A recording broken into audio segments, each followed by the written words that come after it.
Well, welcome everybody to today's interview. I am excited to talk to Coach Jake out of the University of St. Francis from Fort Wayne, Indiana. And I see you are at home because of pending weather, but we Yeah. won't. I know my kids down here in Florida. They keep asking me when they can see snow. They're jealous because we lived in DC for a long time, and when we lived in DC, that was a couple years we got those like 4-foot blizzards. So they've seen snow and they miss it. Sure. They're mad at me that they don't see it anymore. So Yeah, they might be waiting a while. just a little bit, just a little bit. Well, hey, thanks for joining me today. So let's first start just talk about your recruiting process. You know when do you usually start hearing from players in terms of like what year in high school are they, and when do you start watching players? I would say the most common year that we start getting emails and correspondence with kids is in their junior year. And I think that that's a good timeline, honestly. I think if it's too early, then, the coach is going to prioritize older kids. And I think the junior year is kind of that right timeline to kind of get the ball rolling, if you will. So yeah, that's what I would say.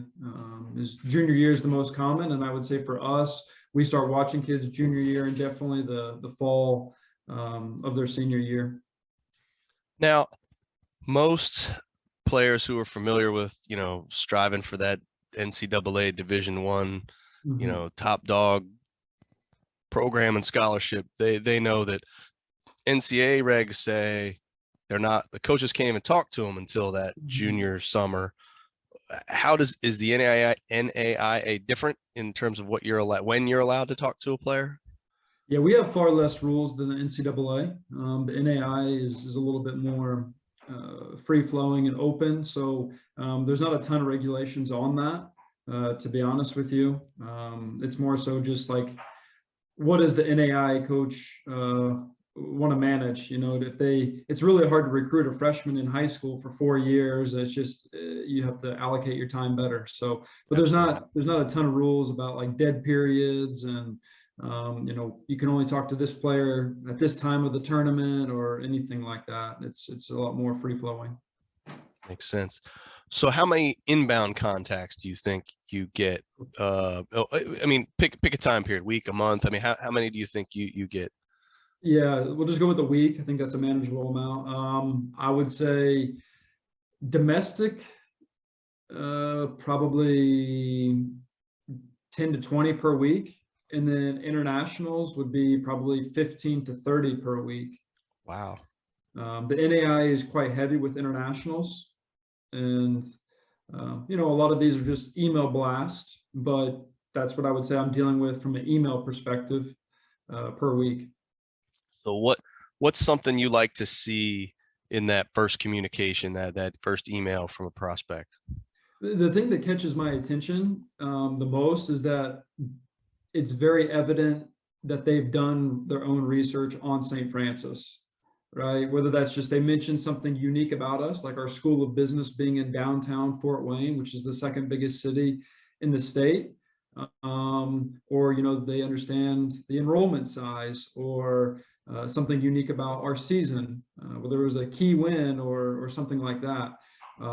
It just tells me that they've actually done their research and they're not sending this email out to 200 schools, and they're actually genuinely interested and have done their homework, and just it shows a little bit more maturity in the process. And again, if I'm getting the amount of emails per week that I told you, you have to begin to kind of narrow things down. And if you've done your homework, that's a way that I narrow things down. For sure, makes sense. So what is your preferred communication method with prospects? Is it text, phone, email? Yeah, I think email is a good place to start for both people. I think it's kind of a less threatening way for the the recruit. I think it's but it's still, you can make it very personal. I'm someone that I typically respond within 24 hours that I get an email. So I think email is a good place to start. Obviously, the more that I build the relationship with the recruit and the family, I do like to begin to kind of make it a little bit more personal. So I do like, text, phone call communication after we get to kind of know one another and the process continues. So that's how I would say it begins very, safe through an email, and then it becomes a lot more personal through phone call, text messaging, things like that.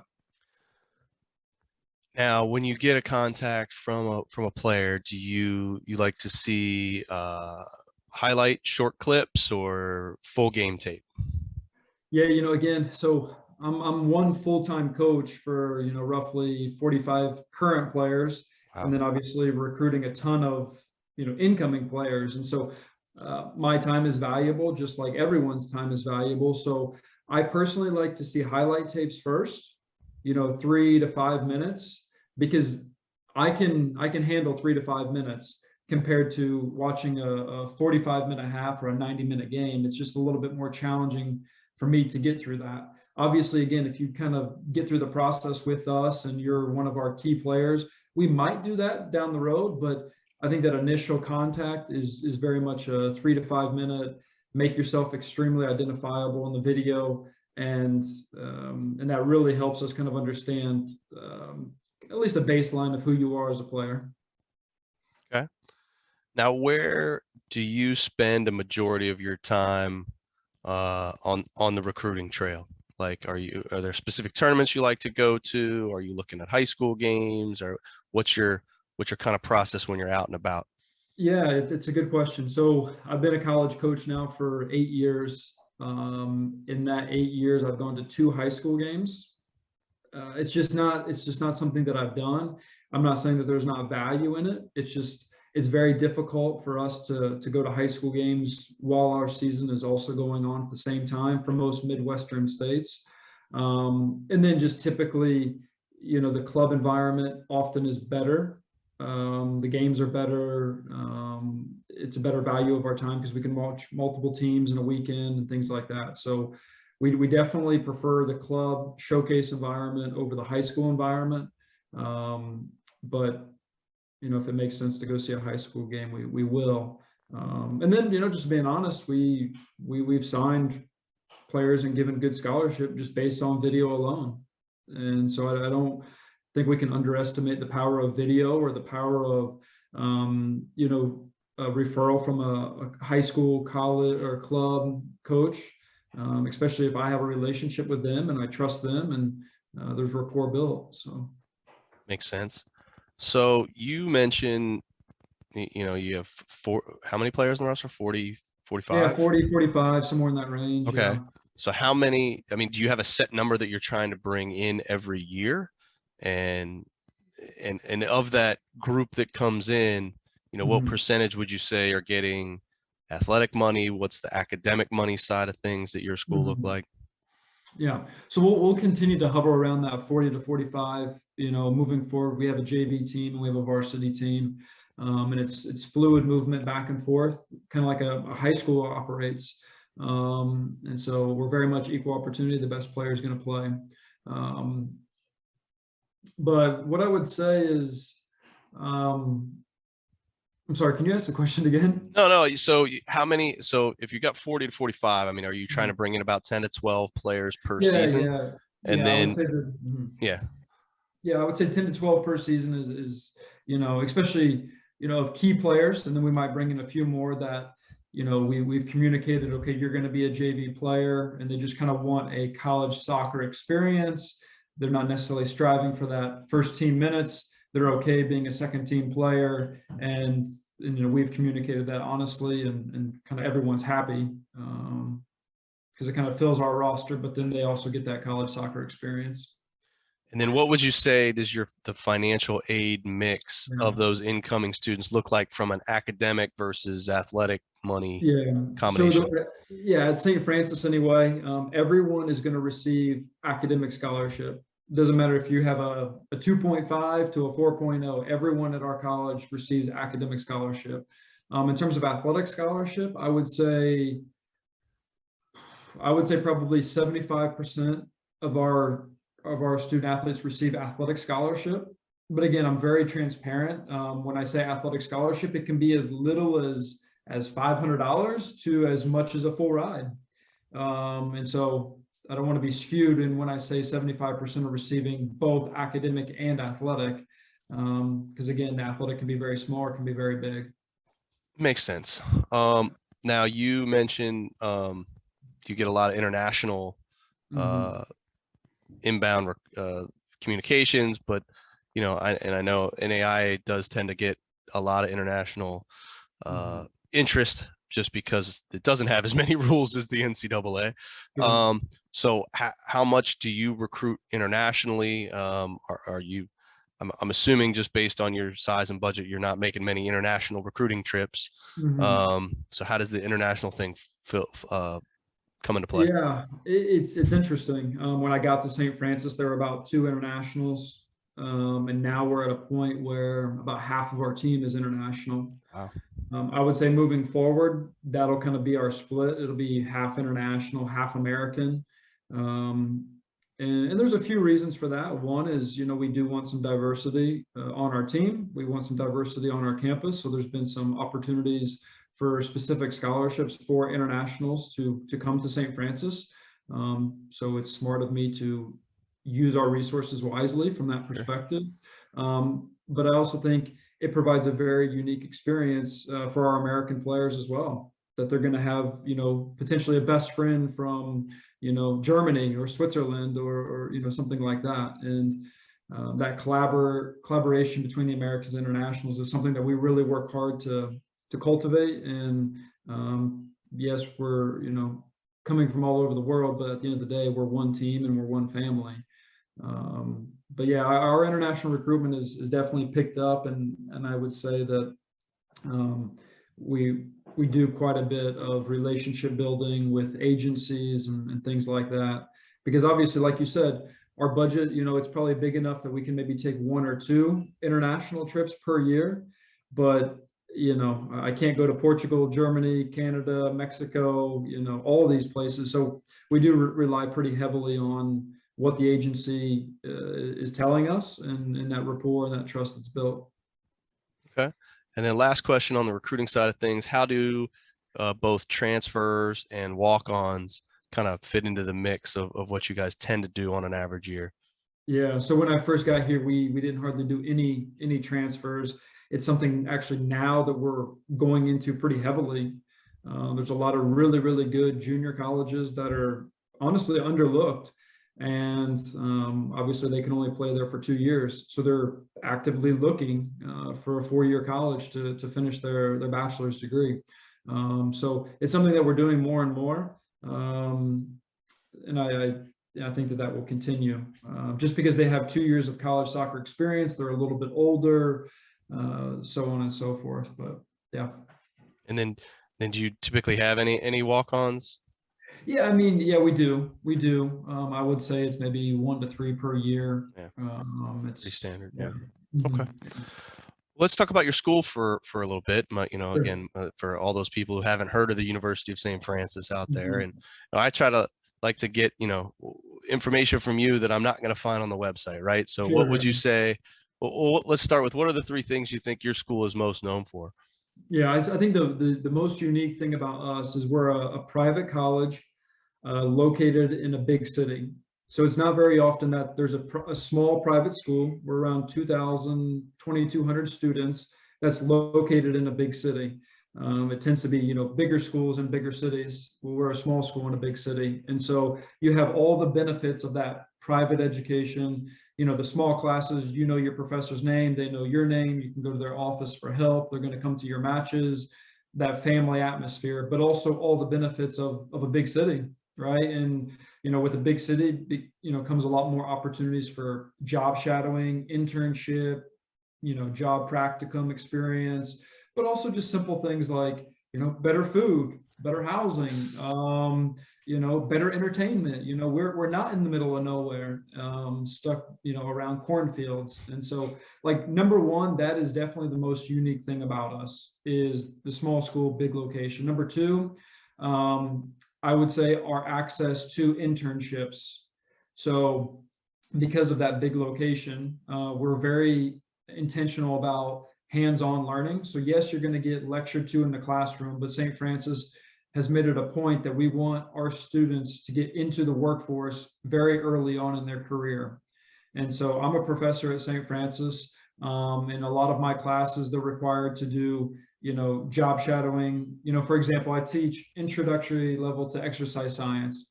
They have to get into the workforce 3 times in the first 10 weeks of the semester.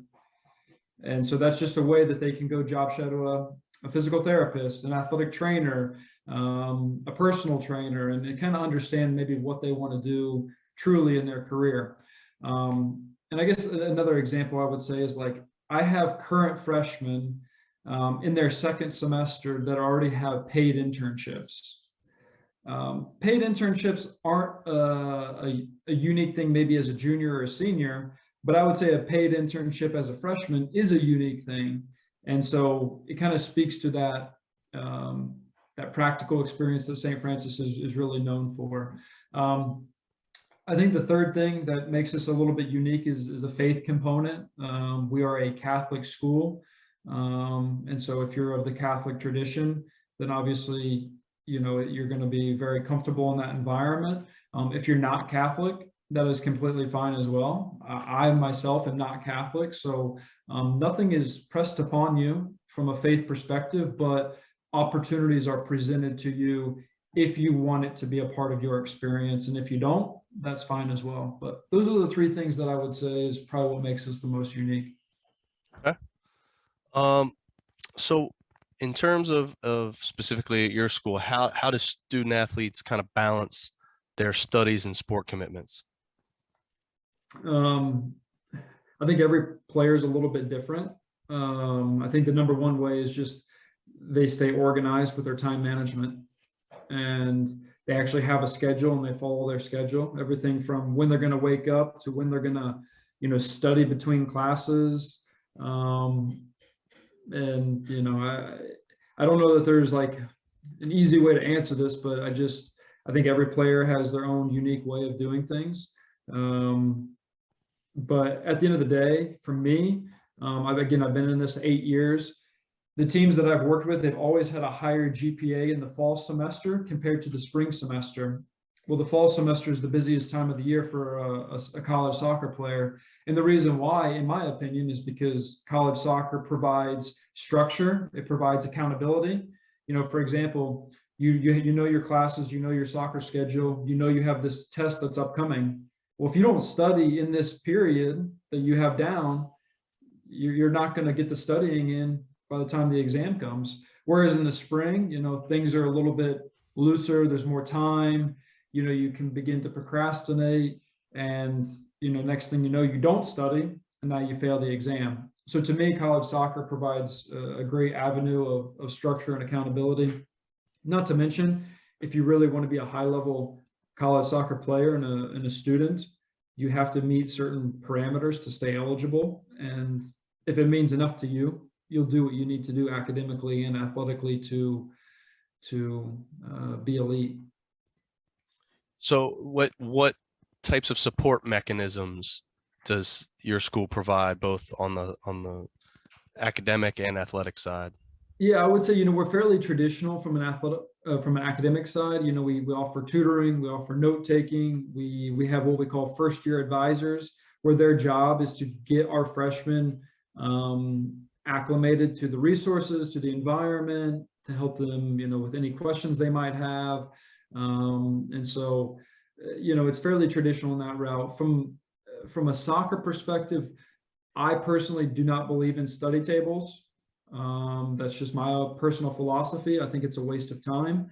And the main reason why I say that is because the school that I went to, we had them, and it turned into scooter races on the 3rd floor of the library. And so we had these study tables, but we actually got less work done than actually just trusting the student athletes to get the work done on their own. So that's my personal philosophy around study tables. So what I do personally from an academic perspective is I check in 3 times a semester with my players. So there's 15 weeks in a semester. I check in with them at the 5th week, the 10th week, and the 15th week. And obviously, if things are going well in the 5th week and they send me a screenshot of their grades, I stay hands off. and I let them be men and grow into their maturity and let them be successful. Obviously, if they're struggling at the 5th week and they're, D's and F's or whatever, we step in, we provide some resources. But at the end of the day, one thing I'm very big on is I do not babysit my players. I just don't believe in that. You're 18 to 22 years old. You're beginning that stage of independence. So we walk alongside them. We present them opportunities. We present them resources. But if you choose not to go get tutoring, if you choose to not go speak to the professor, ultimately that's on you, and you have to own your own success academically and athletically. Yeah. Okay. How much does your school need to travel for games, and whether that's in conference, out of conference, and what's that look like? Yeah, so I'm highly committed to keeping my student athletes in class as much as humanly possible.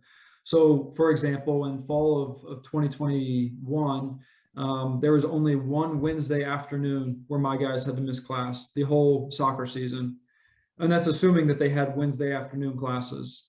And there was nothing we could even do about that game. It was a conference game. They don't have lights.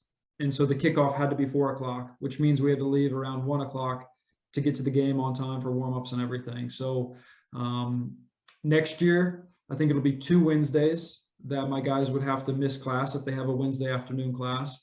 All of our practices are scheduled either before class starts, meaning at 6:15 in the morning, or after class ends, around 5:30 in the evening.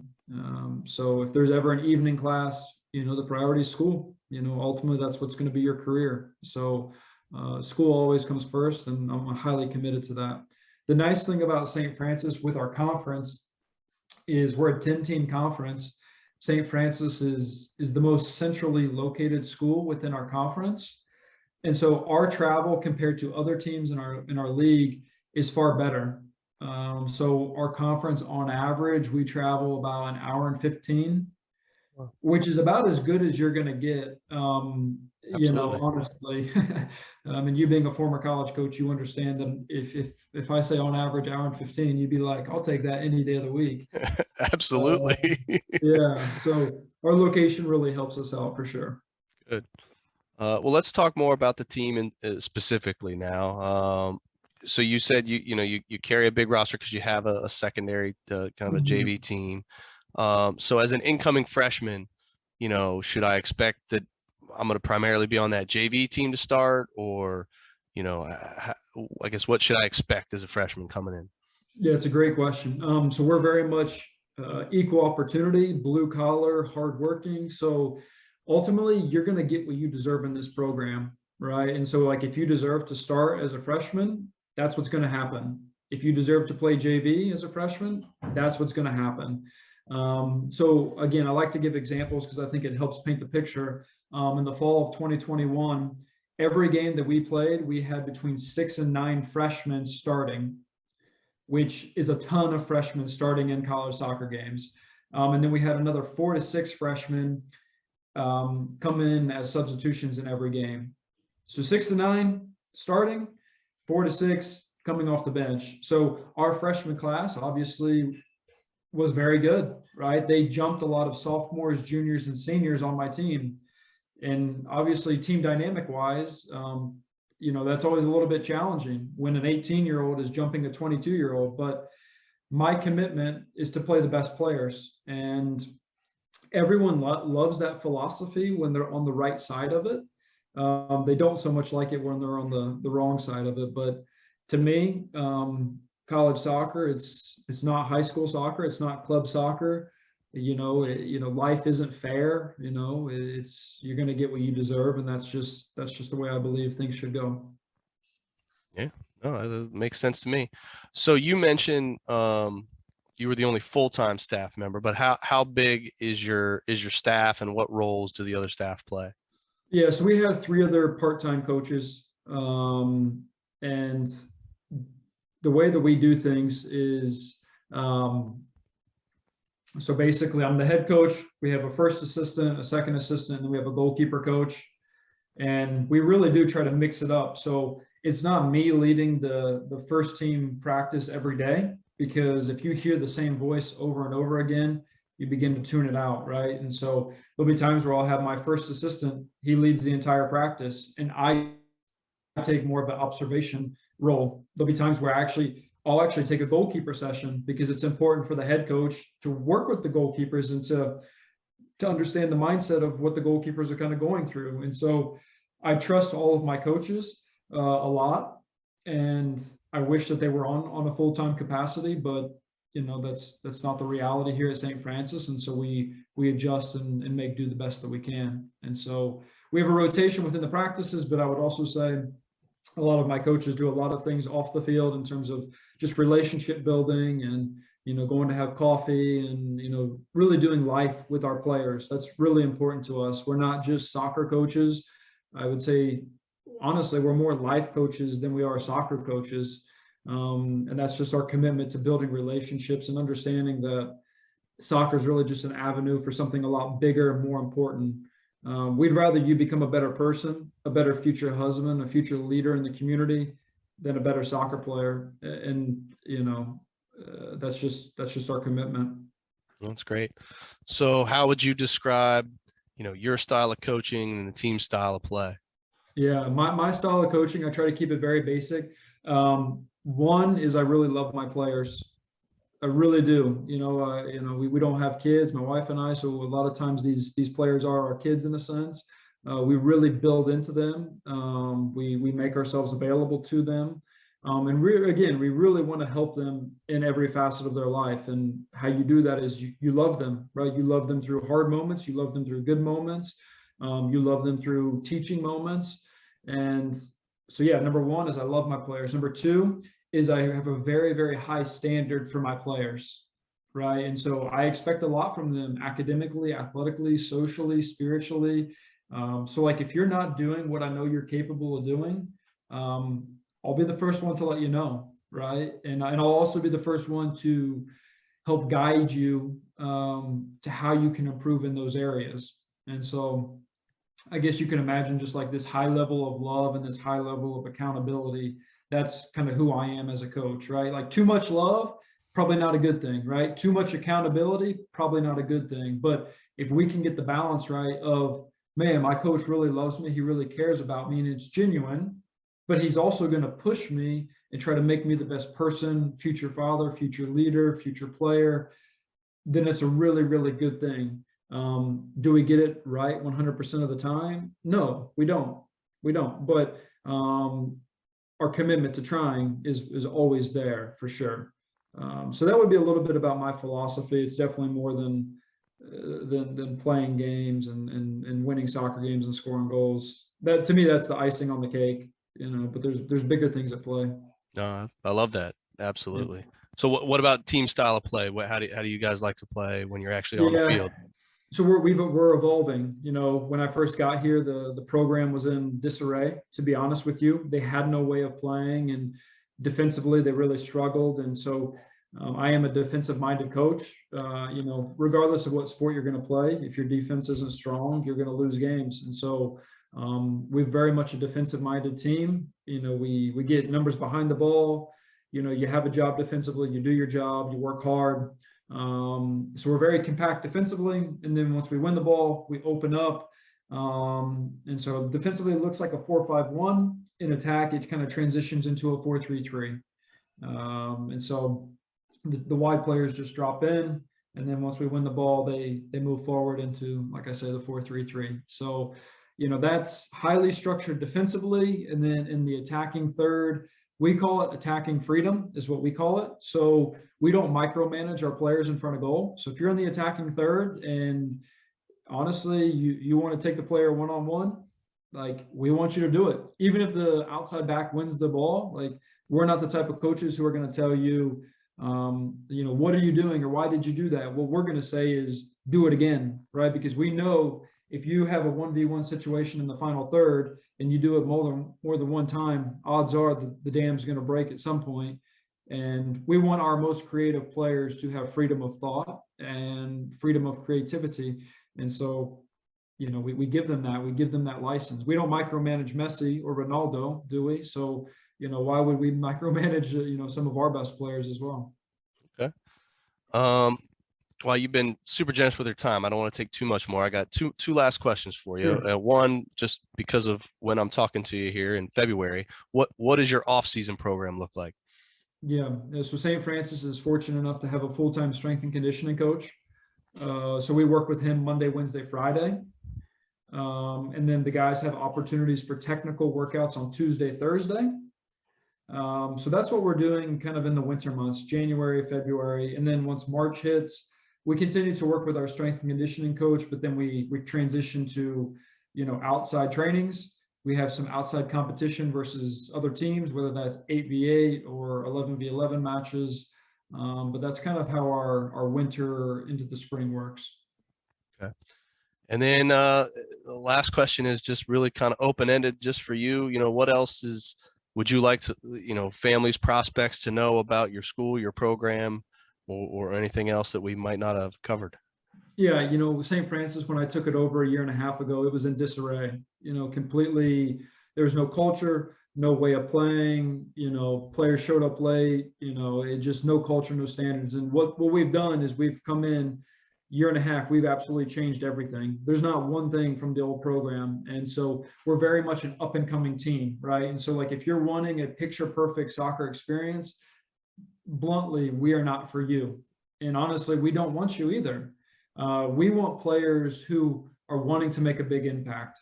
We are wanting players who are wanting to, over the course of their 4 years, build into a championship environment. And so right now we're inheriting those players. We're recruiting, we're signing those players, and we know our best days are ahead of us. But it takes a certain personality to want to go to a program that traditionally had struggled and to make a big impact. But we know what we're doing. I just signed a 4-year contract, which is unheard of for a young coach like me. And, it kind of speaks to my commitment to the college and what I believe can truly happen at St. Francis.